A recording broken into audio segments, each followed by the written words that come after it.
Vamos ao professor da Universidade Estadual de Campinas, Diego de Freitas Aranha. Bom dia. Bom dia. Eu agradeço pelo convite, cumprimento os membros da mesa. É um prazer estar aqui de novo. A última vez que eu estive no Senado para tratar desse tema foi há 5 anos atrás. Então, fico feliz por poder contribuir novamente com o debate, mas entristecido em observar que houve muito pouco progresso nos últimos 5 anos. Bem, nessa outra ocasião que eu estive aqui, eu vim relatar sobre os testes os resultados nos testes de 2012, obtidos pela equipe que eu coordenei nesses testes. A nossa equipe venceu aquela edição dos testes do TSE e a gente apresentou, para vencer aquela competição, era um modelo de competição, um ataque que quebrava o sigilo do voto. Então, a gente demonstrou nas restrições do teste, que era possível recuperar os votos de uma urna eletrônica em ordem, sabendo exatamente como o primeiro, segundo, terceiro eleitores e assim por diante votaram, baseado apenas em informação pública. Outra consequência, outro resultado importante nesses testes, que a gente não teve tempo de explorar, porque eles têm um escopo e tempo limitados, que a integridade do software de votação e, consequentemente, dos resultados produzidos pela urna eletrônica dependia de segredos inseridos diretamente no código-fonte do software, do programa, que é uma decisão de projeto que viola as boas práticas desde os anos 90 na área de segurança. Assim, isso é questão de livro-texto, não é fronteira de tecnologia. Isso é desaconselhado desde que a área de segurança é uma área formalmente constituída.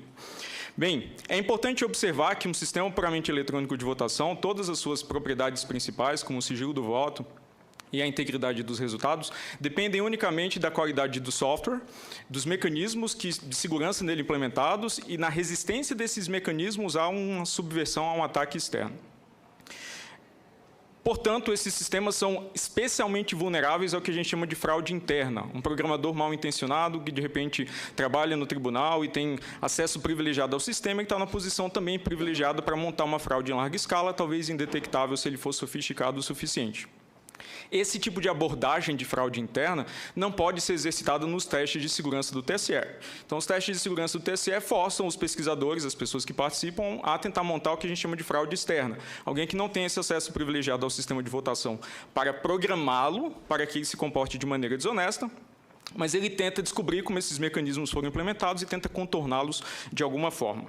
Então, eu coordenei novamente uma equipe em 2017 nos testes de segurança, equipe composta por Pedro Iossis, Caio Luders, Tiago Cardoso e Paulo Matias, de diferentes estados do Brasil, e a gente novamente obteve resultados muito, como que eu posso dizer, com muito sucesso nos testes, né? Sucesso para a equipe, não exatamente para o TSE.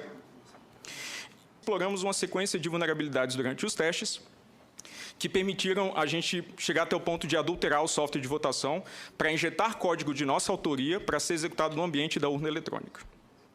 Não é exatamente uma surpresa que o software de votação tem essas vulnerabilidades, no sentido de que todo software é intrinsecamente vulnerável. É exatamente por isso que a gente não deve confiar resultados de eleição incondicionalmente a software de votação. Ou a software. Não. É por isso que é importante ter um outro comprovante físico, o registro físico do voto, que permita ao eleitor, que não tem treinamento especializado, auditar se o voto específico dele, as escolhas que ele decidiu inserir no equipamento, são registradas corretamente em uma outra mídia, para que essa outra mídia sirva para auditoria, a recontagem, dependendo dos procedimentos eleitorais.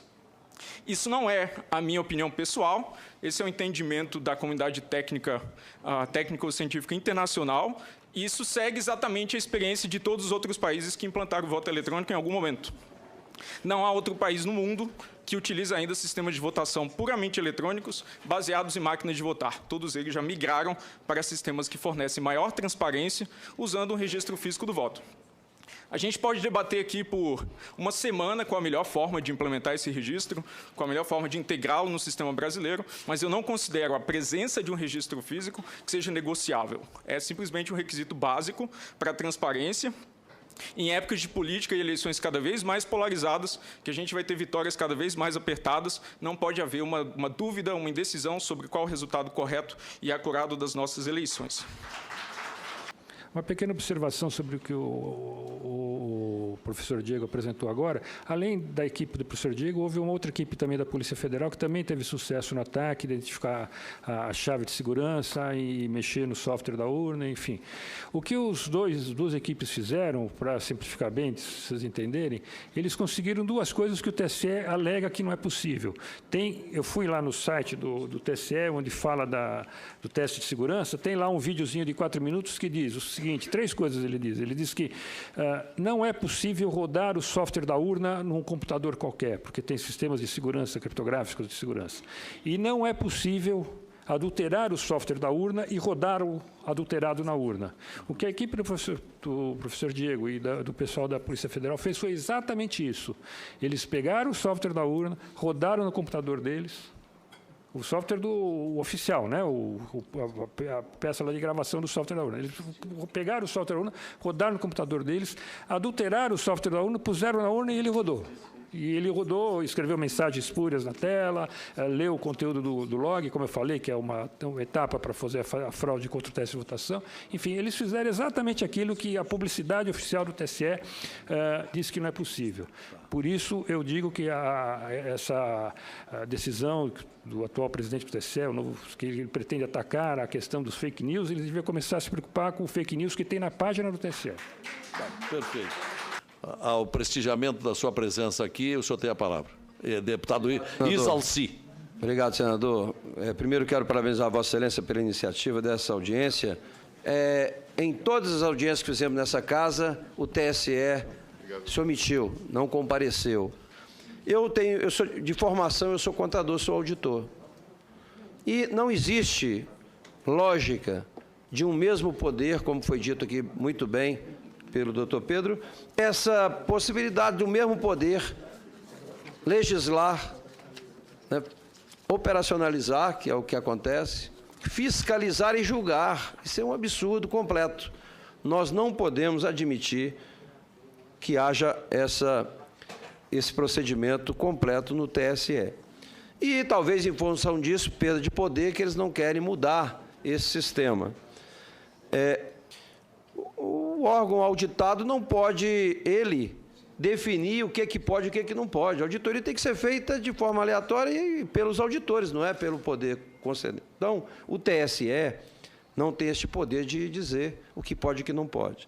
Portanto, ficou muito claro aqui, o que nós queremos, e o Congresso tem obrigação de fazer isso, é cumprir a lei. Porque as pessoas estão indignadas porque ninguém é idiota. As pessoas estão percebendo. Não é? Eu tentei fazer auditagem de urna eletrônica. Está aí, doutor Amilcar, que foi a pessoa que trabalhou. A resposta do TSE, não tem como fazer auditagem de urna eletrônica. Foi essa ou não foi a resposta? Isso foi em 2006. Eu perdi uma eleição para a urna eletrônica. Sabe por quê? Porque eu estava disputando com um dos homens mais poderosos da República, que era José Sarney. Eu não podia ganhar dele. Né? Então, o povo queria uma coisa, mas, para vencer, eles tiveram que lançar mão de todos os artifícios possíveis, inclusive da urna eletrônica. Exato. O judiciário não está acima da lei. Eu acabei de falar que o judiciário se comporta como se estivesse acima da lei. Perfeito. E eu não falo só da legislação eleitoral. Nós aprovamos uma lei do voto impresso em 2003. E caiu em 2004. A lei não foi cumprida na eleição municipal. Ou seja, há, de fato, uma intenção de não fazer valer a lei. E essa audiência, Vossa Excelência tem inteira razão de chamar essa audiência, é para revelar à nação que há uma conspiração contra a democracia. Perfeito.